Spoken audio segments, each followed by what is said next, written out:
ও মাই god, নতুন মেসির কেমন মারাত্মক গোল! শুরুতেই এগিয়ে গেল আর্জেন্টিনা ম্যাচের ৭তম মিনিটে।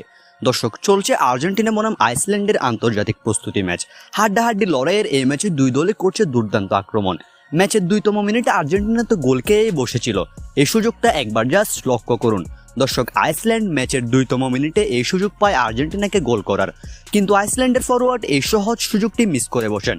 এরপর ম্যাচের ৭তম মিনিটে আর্জেন্টিনার নতুন মেসি ভ্যালেন্টিন বার্কো করলেন মারাত্মক একটি গোল। দর্শক, ২তম মিনিটে আইসল্যান্ড গোল মিস করার পর ম্যাচের ৭তম মিনিটে ডিবক্সের ভিতর বল দেওয়া নেওয়াতে ডিবক্সের বাইরে এই জায়গাতে একটা বল পেয়ে যান আর্জেন্টাইন তারকা ভ্যালেন্টিন বার্কো। আর্জেন্টিনার নতুন মেসি নামে পরিচিত এই তারকা বলটি রিসিভও করেননি।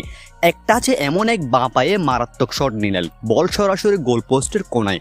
গোলকিপার অনেক চেষ্টা করেও জাম্প দিয়ে বলটি ছুঁতে পারেনি। ভ্যালেন্টিন বার্কোর মারাত্মক এই গোলের মধ্য দিয়ে আর্জেন্টিনা শুরুতে এগিয়ে গেল ১-০ গোলের ব্যবধানে। দর্শক, আর্জেন্টিনা বর্তমানে ১-০তে এগিয়ে রয়েছে। চলছে খেলা প্রথমার্ধের।